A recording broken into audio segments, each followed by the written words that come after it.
Suck in. Action.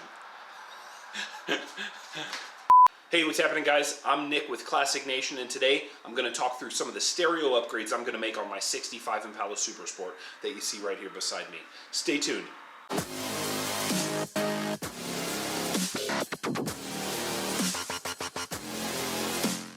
Alright, first things first. So I've had the stereo in the car for a really long time, and I've wanted to make some upgrades. I wanted to make some improvements, and I also wanted to increase the sound quality.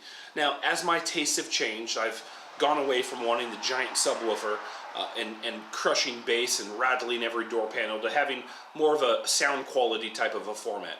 And there's also something else that's kind of important to me now, and that's to make the audio components a little more obscure and a little bit less obvious.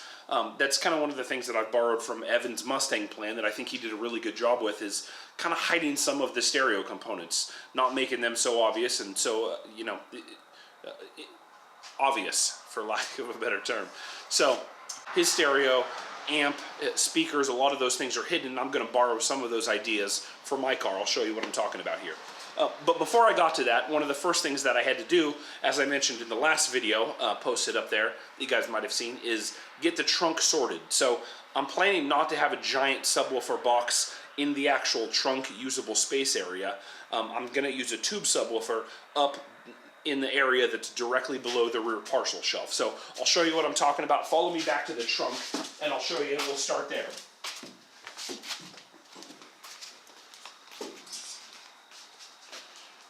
Perfect. So the first thing I did with the trunk, and you guys can kind of see there, it's all black, obviously, now. What we did is we coated this trunk with an undercoat material.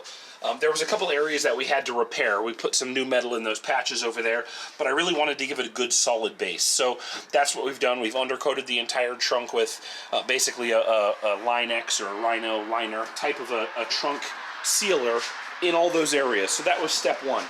And now that I've got that done, I'm going to start putting some sound deadening material down in the bottom of the trunk, not because I'm going to put a giant subwoofer back here in this area, but rather to keep the vibrations of those panels to a minimum. These cars, this is obviously an Impala, these cars have huge panels, and even the exhaust noise, the resonance, that stuff vibrates like crazy, even just during normal road driving. Like road noise vibrates through that, and so that's going to really decrease it. It's going to keep it quiet. I'll show you the product here in a minute that I'm going to use to do that. But that's what's going to happen in the trunk. Now, it's tough to see, but if you look up in that back area where my spare tire used to be, underneath there, directly below the rear parcel shelf, that's actually where I'm going to put my subwoofer. The subwoofer that I've got is a subwoofer made by Kicker. It's actually in a tube enclosure already. I'll show you what that looks like here. Basically, I've measured. That's going to fit right there, and it's going to fit perfectly. I'm eventually going to have trunk panels built so that you won't even see that. When you look into the trunk, it'll be closed on either end, and there'll be a panel there hiding everything. So that's what's going to happen in the trunk. Let me show you what I've got going on for speakers and for equipment. First things first, the car has multiple speaker locations that I'm going to be utilizing. So the one that all of these classic cars came with, when they had an AM radio, was a speaker in the very front on top of the dash. Usually had a speaker like this, 4 by 11 speaker like that, like an 8-ohm kind of a speaker. Anytime I look at this, I always think that my dad would probably say, "Oh, that speaker's still good. You could still use that." And in fact, he probably would try to still use this speaker. But anyway, I ripped this speaker out of there, and I'm upgrading that center speaker in the front. Actually, going with a product here from Custom Auto Sound. The speakers in here are 4-inch Kicker speakers, but the deal is this fits in the same location that this speaker fit in. It's going to provide a lot better sound, obviously, than this one. And there's 2 speakers instead of 1. They're 2 little 4-inchers. These are Kickers. You can get this set up with anything. And this bracket will bolt right in place where this speaker was. So that's a huge upgrade. I've also in the car got 6.5-inch in the kick panels down below. So between this and the coaxial 6.5-inch in the bottom, that's going to be the sound coming out of the front. In the rear, I'll show you, Impalas have a pretty unique setup where they have a speaker grill in the back of the rear seat. Some cars were equipped with speakers there, some weren't. But this is that piece. We'll show you what it looks like in the car.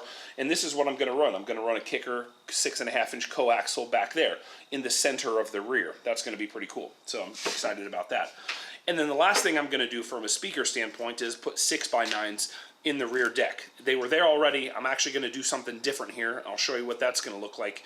I'm going to undermount those as opposed to just dropping those in from the top and being super visible. So the speakers that I'm using there are going to be these Infinity Kappas. These are the 93 IX. Pretty cool. I'm a pretty big fan of Infinity Kappa products.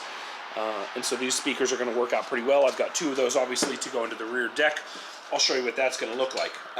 But again, rather than just drop these in and use the factory speaker grills like and covers that would be sitting above the rear deck, I'm going to mount these underneath. I'm going to use this as a spacer, and I'm going to drop hardware from the top so that these are actually hung underneath.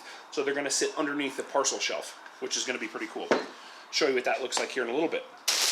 Some cool material that I'm going to use to cover the rear parcel shelf so that it's hidden, and anybody who looks at the car and sees the rear parcel shelf isn't even going to be able to tell that there are 6x9s there. So basically when you look in the car, everything is going to be hidden except for maybe the speaker grills for the 6.5s in the front kick panel. Everything is going to be powered by this 5-channel. This one's just a Rockville amp, but it's going to be plenty of power to power all the speakers that I just talked about. Yeah, so this is a 4,000 watt amplifier. I'm obviously not going to run this at full capacity, but basically it's got enough channels to run all the speakers that I just mentioned. It's got subwoofer output, it's got channels 1 through 4, and I'm going to use the front speaker powered off the head unit itself. So we'll have a ton of power to use from this amplifier, 4,000 watt. I think it actually does 2,000 watts RMS power. A couple of things when you're running an amp with this kind of power on a modern setup, you're going to want to run some high quality wire. You're going to make sure that the wire size is matched to the amps and watt output that you're going to have here. I always recommend an OFC wire. This is a 4-gauge. OFC stands for oxygen free copper, as opposed to the CCA, which is a cheaper, inferior wire. So if you're doing a build, go with a nice OFC power wire. Obviously run it with a fuse, obviously run some nice speaker wire. This is really going to be the key though. When I lay this material over that rear deck, it's going to make it look like nothing was ever there. So that's what I'm going to get into now. We're going to jump in. I'm going to pull the back seat out real quick. I'm going to remove the deck. I'm going to start to get that ready. Last but not least, sound deadening. Everybody has their own opinion on sound deadening. I've had really good luck with HushMat. I put this in the truck, and I swear this stuff lays down super nice. It hears really easily. I've had really good luck and using it myself. I've actually never put any in the Impala, so this will be the first sound deadener that I've ever put in the Impala, but I've used this with really good results, and I'm excited to do that. I'm going to do the top and bottom of the rear parcel shelf, and then I'll put some of this obviously in the trunk, and then once I get ready to redo the carpet, I'll have it there. But that's a really good product, the HushMat Ultra sound deadener. It's going to be good. So excited to get that in there. So let's jump right into it. I'm going to jump and rip the rear parcel shelf out and get busy. Let's do it.